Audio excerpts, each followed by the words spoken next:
ऋषि पंचमी की व्रत कथा। राजा सुताश्व ने कहा कि पितामह, मुझे ऐसा व्रत बताइए जिससे समस्त पापों का नाश होवे।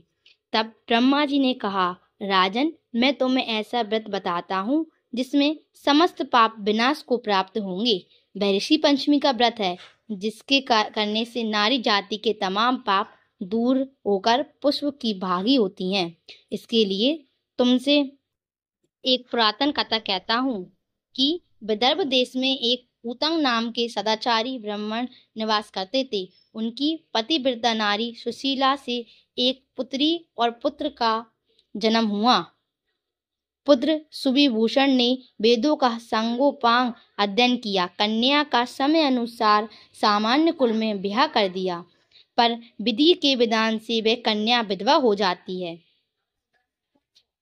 तो वह अपने सतीत्व की रक्षा को पिता के घर रहकर करने लगी।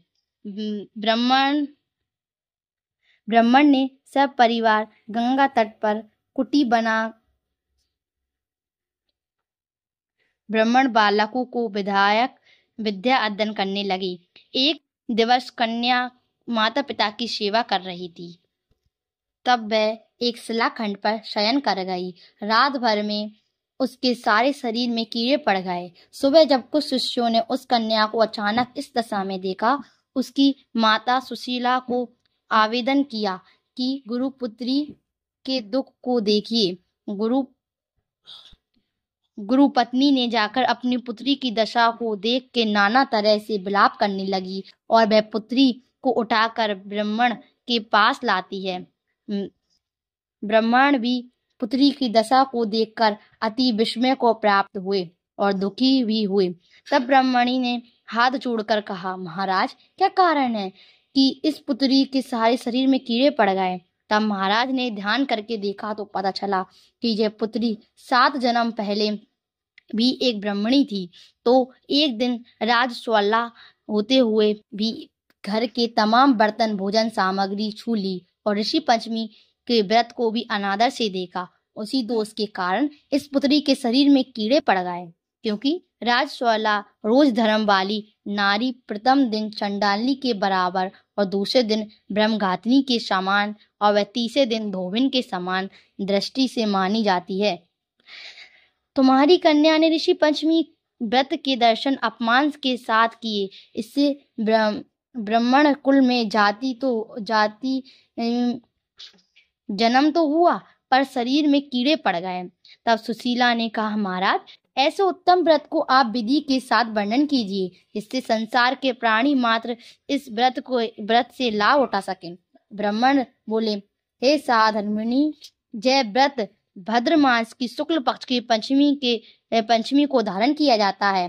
पंचमी के दिन सुंदर नदी में स्नान कर व्रत धारण करना, सायंकाल समाप्त 7 ऋषियों का पूजन विधान से करना चाहिए। भूमि को गो के गोबर से लीप कर उसे अष्टकमल दल बनाकर नीचे लेके 7 ऋषियों को स्थापना कर प्रार्थना करनी चाहिए।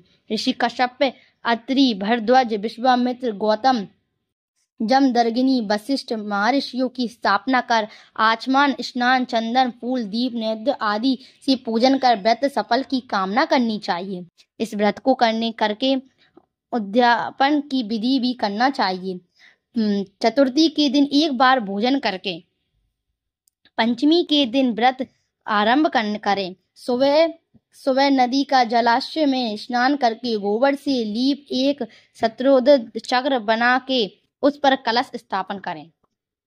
कलश के कंठ में नया वस्त्र बांधे पूजा की सामग्री एकमात्र और अष्ट कमल दल पर 7 ऋषियों की स्वर्ण प्रतिमा स्थापित करें। फिर षोडशोपचार से पूजन कर रात्रि में पुराणों का श्रवण करें। फिर सुबह ब्राह्मण भोजन का दक्षिणा में देकर संतुष्ट करें। ब्राह्मणों को भोजन दक्षिणा देकर संतुष्ट करें। इस प्रकार इस व्रत का उद्यापन करने में नारी सुंदर रूप लावण्य को प्राप्त होकर सौभाग्यवती होकर धन पुत्र को संतुष्ट हो जाए, उत्तम गति को प्राप्त होती हैं। बोलिए ऋषि पंचमी व्रत कथा की जय।